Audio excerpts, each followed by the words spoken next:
우리가 이 세상을 살다 보면 경제라는 것이 우리에게 가장 절대적이고 중요한 것처럼 느껴질 때가 있어요. 그러죠. 사람이 이 먹는 문제가 얼마나 심각합니까? 옛날부터 우리는 의식주라고 배웠잖아요. 그런데 피난 온 사람들 이야기를 들어보면 의식주가 아니라 식의주래요. 먹는 것이 먼저라는 거예요. 피난 올 때 보니까 먹을 것이 없으니까, 굶어 죽게 생겼으니까 그 차고 있던 비싼 금반지, 다이아 반지, 아니 막 그 두꺼운 그 비싼 옷을 주고 고구마 2개로 바꿨대요. 우선 당장 살아야 하잖아요. 그렇게 먹는 것이 중요한 거예요. 절실합니다. 옛날 우리 어르신들은 보릿고개다 뭐다 해서 참 배고픈 생활을 했어요. 제가 어렸을 때 어른들에게 배운 인사법이 뭐예요? 진지 잡수셨습니까? 그럼 뭐라고 대답해요? 오냐? 너는 밥 먹었냐? 그래요. 진지 잡수셨습니까? 그러면 오냐? 너는 밥 먹었냐? 모든 게 먹는 거예요. 그렇게 중요하고 절실했어요. 그런가 하면 나이를 물을 때도 또 몇 살 먹었니? 그래요. 나이도 먹어야 돼. 어려운 일을 당했을 때는 애를 먹었다 그래요. 애를 먹었다. 공금흉령을 가리켜서 공금해 먹었다. 먹었다 그래요. 먹었다. 기억력이 없다는 말도 잊어 먹었다. 욕을 할 때도 그냥 빌어먹을 놈, 빌어먹을 놈 그래요. 참, 이 가족 구성원을 식구라고 그랬잖아요. 식구. 이 한문을 잘 보세요. 한 가정을 책임지고 있는 가장의 입장에서 볼 때는 전부가 다 먹는 입으로 보여. 모든 것을 먹는 것으로 봤어요. 그것밖에는 보이지 않았고 그것밖에는 생각이 없어. 그냥 먹고 사는 데만 온전히 모든 생각이 집중돼 있어. 왜? 너무 가난하고 열심히 땀 흘려 일해가지고 당장 먹고 살아야 되니까. 지금은 참 먼 옛날 이야기 같이 들리겠지만 그런 현실에서 우리 어르신들이 살았어요. 지금은 어째요? 먹을 걸 풍부하게 놓고도 일부러 안 먹어. 살 뺀다고.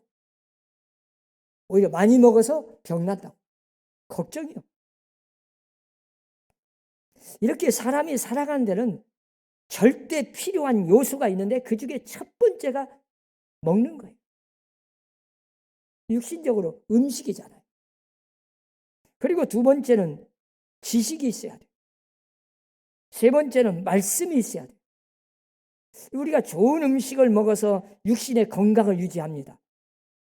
내가 음식이 무엇이 들어가냐에 따라서 내 육신의 건강이 좌우되는 거예요.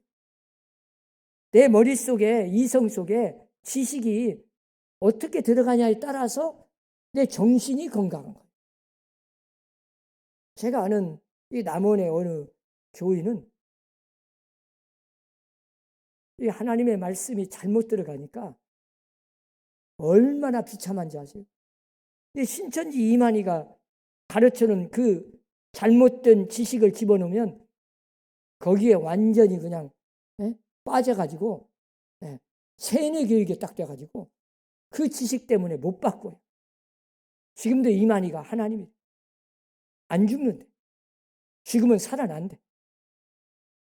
참 이런 걸 보면 참 얼마나 불쌍합니까? 또 좋은 하나님의 말씀을 먹어서 영혼이 건강해지는 거예요. 옛날부터 그런 말 했잖아요. 건강한 몸에서 건강한 정신이 난다. 그런데 일리가 있지만 지금은 그러지 않아요. 오늘날에는 건강한 정신이 먼저 있어야 건강한 몸이 있어요. 건강한 영혼이 있어야 건강한 정신이 있고 건강한 철학이 생기고 건강한 생각이 들고 건강한 이성이 있고 그래서 육신도 건강해지는 거예요. 내 영혼이 잘됨 같이 범사가 잘 되고 강건하기를 내가 간구하노라. 영혼이 먼저 잘 돼야 모든 일이 만사가 잘 되는 거예요. 그리고 육신도 건강한 거예요. 오히려 육신이 병들었기 때문에 정신이 건강해지는 사람도 많아요. 육신이 병들었기 때문에 올바른 신앙을 되찾는 사람, 올바른 인격을 되찾는 사람, 바른 경험, 이 경건한 신앙을 되찾는 사람이 참 많아요. 그러니까 한마디로 말하면 영혼이 먼저 잘 돼야 돼. 그러면 영혼이 잘 되는 비결이 뭐겠어요? 하나님의 말씀을 잘 먹어야 돼. 그러니까 영혼이 병들면 생각, 사상이 병들고 정신이 병들고 결국은 육체까지 병들어서 인생 비참하게 사는 거예요. 여러분은 얼마나 하나님의 말씀을 중요하게 여기십니까? 한두 주일 빠져도 뭐 괜찮겠지. 그렇게 생각한다면 이미 영적으로 병든 거예요. 여러분 성경 역사를 연구해 보면 그 수많은 인물들 중에 참 복받은 사람 저는 다윗이라고 봐요. 다윗 우리와 똑같이 죄 지었고 그렇게 잘난 사람 아닙니다. 오지금은 자기 아버지가 볼 때도 왕이 될 자격이 그 팔남매 중에 제일 없다고 봤어. 아이가 제쳐놔버렸어요. 제쳐놔버려. 그런데 그 다윗을 하나님이 왕으로 삼고 이 땅에서 성경 역사의 인물 중에 가장 복받고 그 후손들이 다 복을 받아. 심지어는 메시아가 구원자가 이 다윗의 자손에게서 탄생할 것을 예언하셔.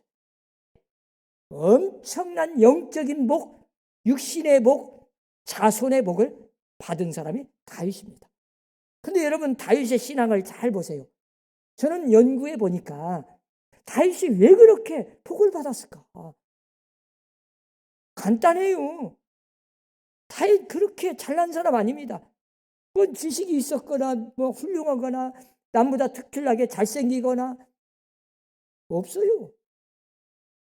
우리보다 뭐 그냥 죄를 안 지었거나 그런 것도 아니에요.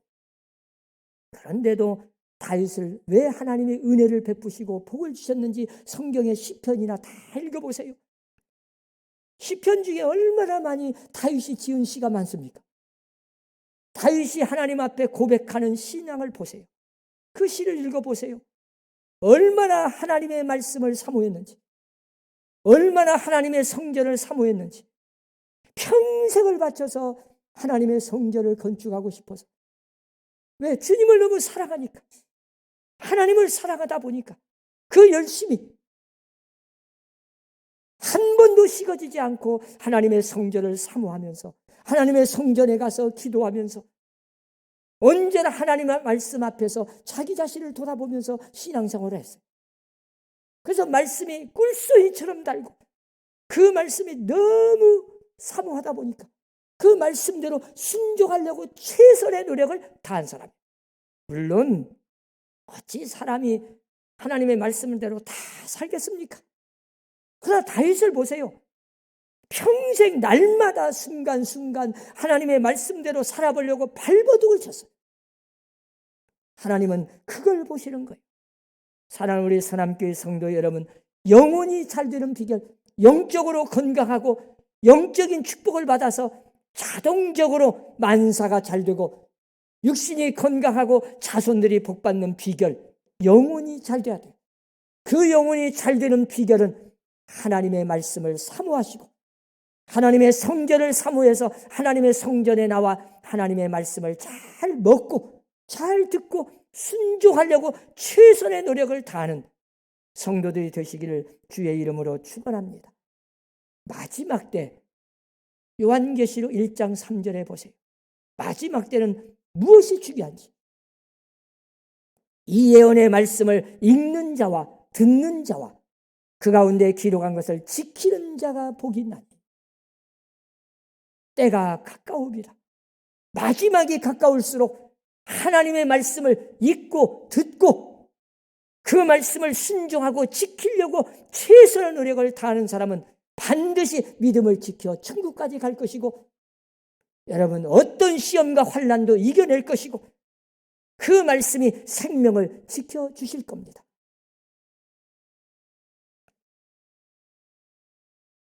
예수님은 아주 강하게 말씀하셨어요.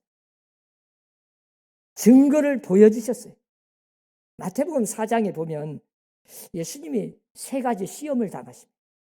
40일을 금식하시고, 여러분 말이 40일이죠. 저는 40일 금식기도를 안 해봐서 모르지만 금식기도 40일 해본 사람 이야기 들어보면 딱 40일째 되면 아무것도 안 보이고 오직 모든 것이 다 먹는 걸로만 보여요. 그럴 때입니다. 인간의 본능의 한계점이 도달하잖아요. 그런데 그 시간에, 그 순간에 시험이 온 거예요. 이 돌들로 떡덩이가 되게 해서 먹어라. 예수님 할 수 있습니다. 그만한 능력이 있습니다. 그런데 뭐라고 말씀하십니까? 사람이 떡으로만 살 것이 아니요, 하나님의 입으로 나오는 모든 말씀으로 살 것이다. 인간의 본능적인 가장 절박한 그 순간에도 하나님의 말씀이 우선이었다. 먼저였다. 그 어떤 것보다 배고파서 죽을 지경이 됐어도 영적으로 하나님의 말씀이 더 우선임을 강조하신 말씀이에요. 말씀은 절대적입니다. 우리가 육신은 며칠 안 먹어도 버틸 수 있습니다.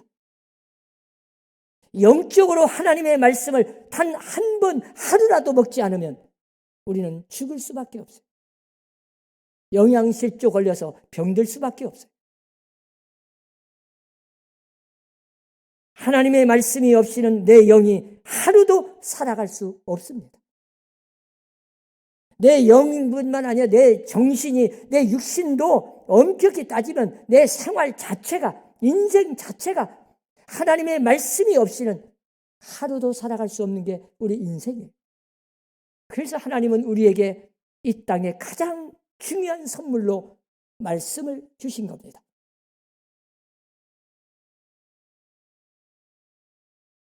그런데 오늘 본문 내용을 보세요. 아모스 당시에 있었던 일이에요.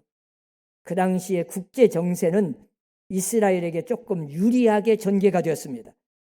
이스라엘을 그렇게 끈질기게 괴롭혔던 아수르라는 나라, 틈만 나면 공격하고 침범하고 빼앗아가고 포로로 잡혀가고,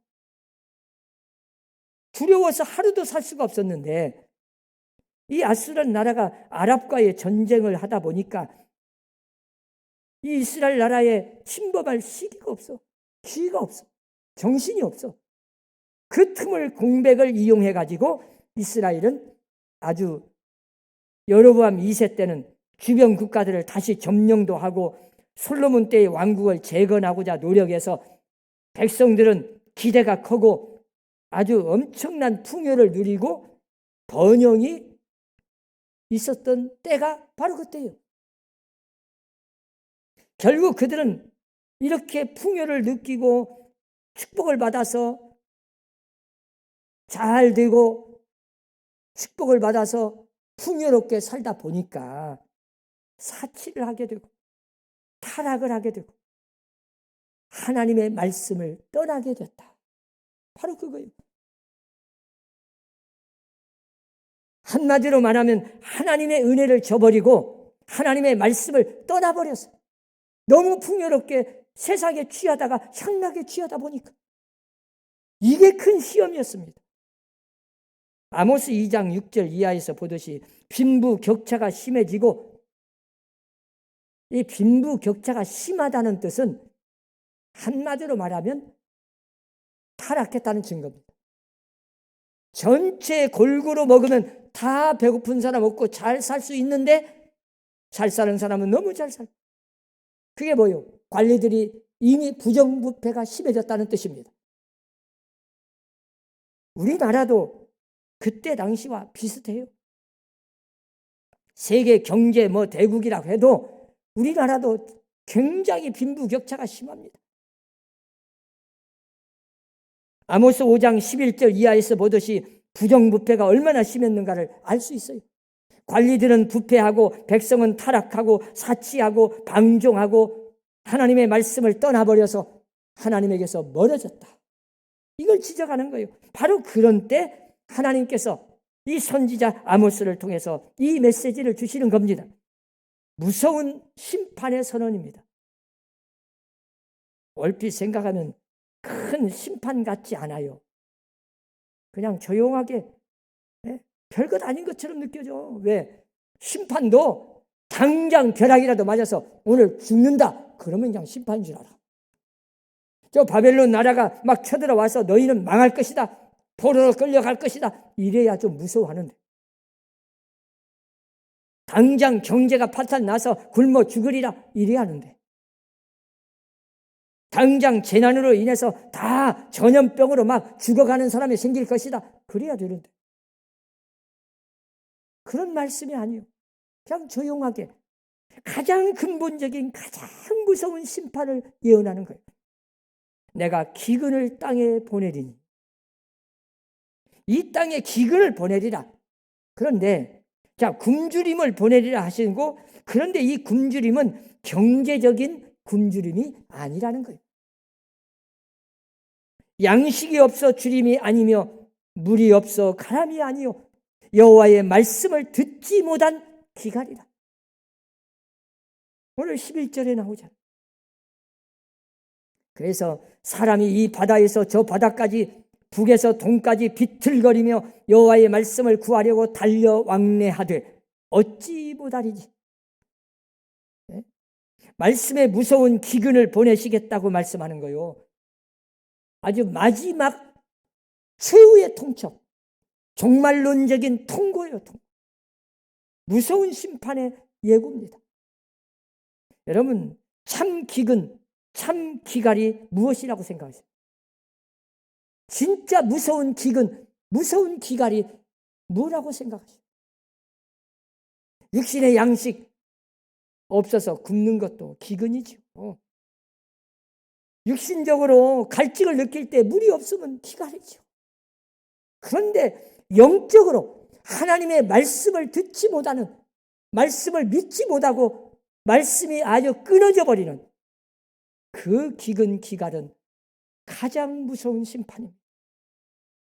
왜? 하나님의 말씀만 들을 수 있다면 온 백성들이 다 타락을 해도 멸망의 길을 가다가도 하나님의 말씀만 뿌려지면 살 길이 있기 때문에, 희망이 있기 때문에, 그 속에 뿌려진 생명의 씨앗이 열매를 맺어 구원의 길이 있기 때문에. 그런데 말씀이 끊어지면 끝장이에요. 그게 무서운 심판이에요. 여러분, 저 동남아시아, 저 아프리카 여행 간 사람들, 아니 TV에서 다 나오잖아요. 보세요. 막 얼마나 가난한지. 그 막 광고 나오는 거 보세요. 얼마나 비참한지, 얼마나 못 사는지. 어젠가도 뉴스에 보니까 나이지리아 인신매매가 1년이면 막 100만 명, 200만 명이 그 인신매매에 고통을 당하고 있습니다. 아기 공장이 있어, 아기 공장.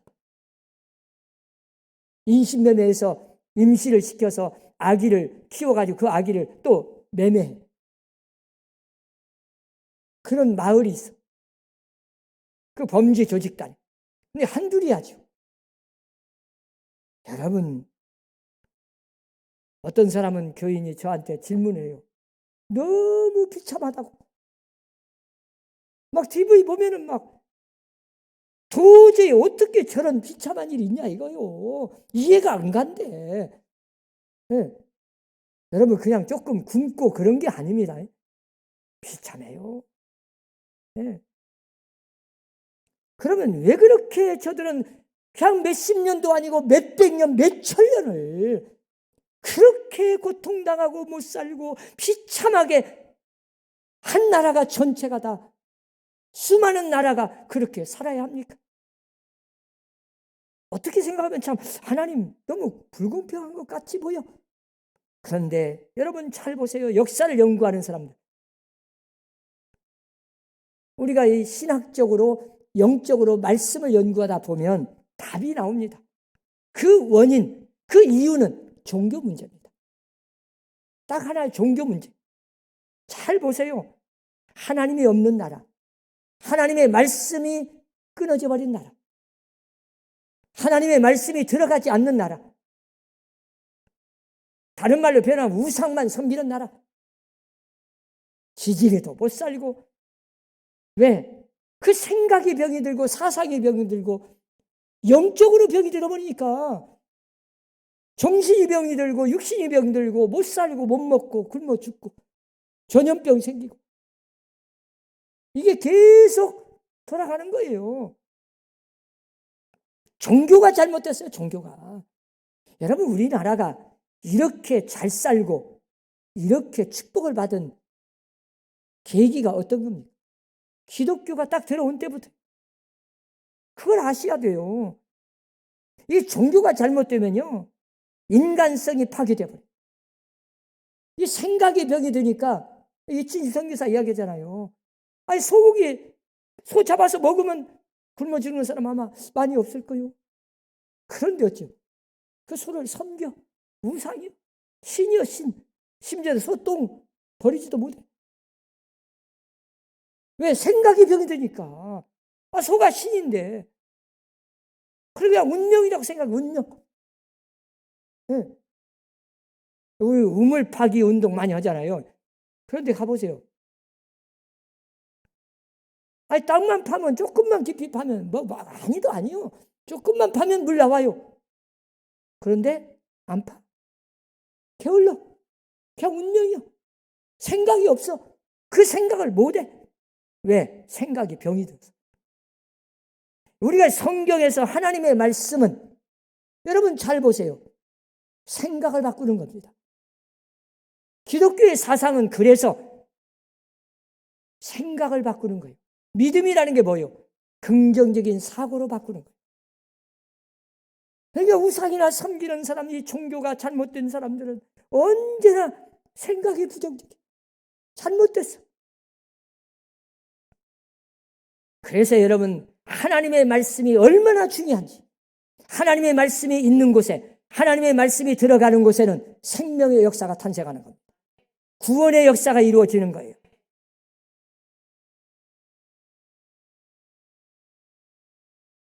하나님의 말씀이 끊어지면 지금 누리고 있는 부귀영화도 한순간에 무너져 버려요. 그렇게 무서운 심판이요. 그래서 말씀이 들려지지 않는 것, 말씀이 들려지지 않을 때 가장 무서운 심판이라고 말씀합니다. 그리고 그 말씀이 믿어지지 않을 때 무서운 심판이 되는 겁니다.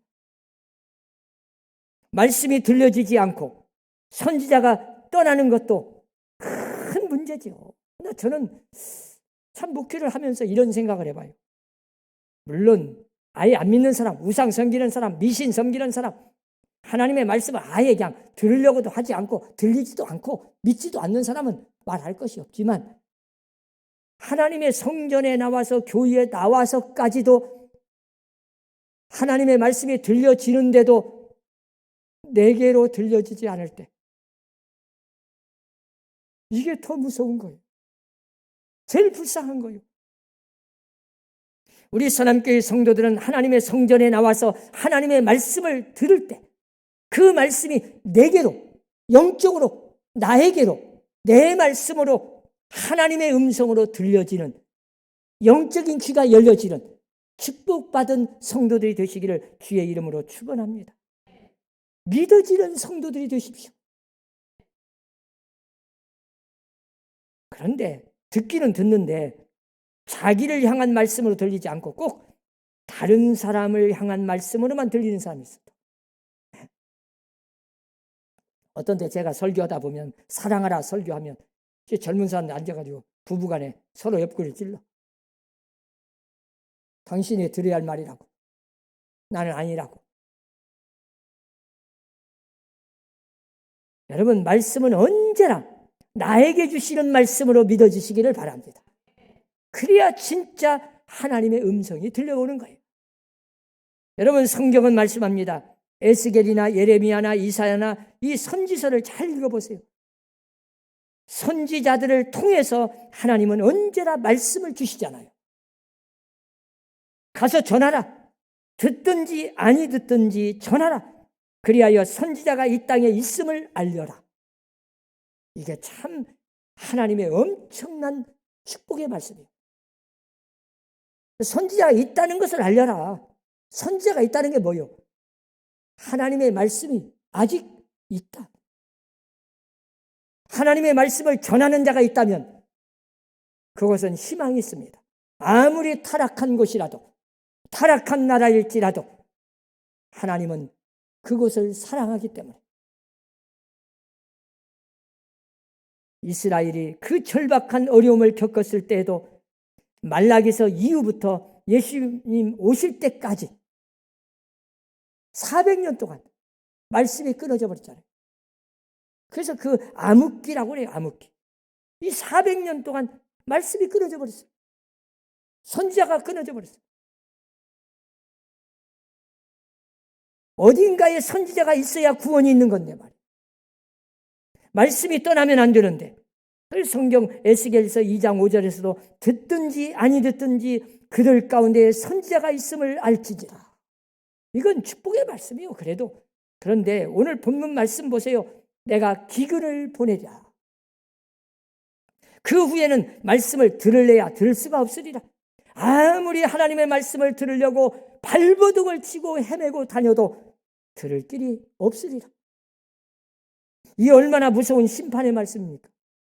네?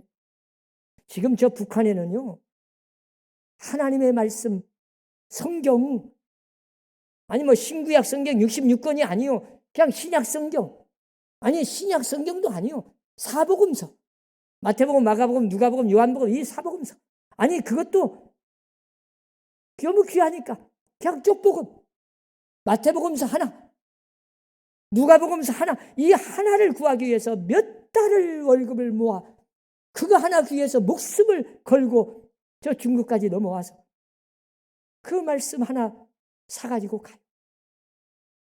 여러분은 지금 집에 성경이 한 권만 있지 않죠? 2권, 3권 다 있잖아요. 먼지가 끼어서 문제지. 하나님의 말씀이 얼마나 소중함을 안다면 하나님의 말씀을 사모하시고 그 말씀을 부지런히 읽고 그 말씀을 부지런히 듣고 그 말씀을 순종하려고 최선의 노력을 다해서 하나님의 말씀을 통해서 내 생각이 변화되고 내 언어가 변화되고 내 삶이 생활이 달라지고 내 행동이 달라져서 하나님의 축복된 삶을 누리는 여러분들이 되시기를 주의 이름으로 축원합니다. 기도합시다.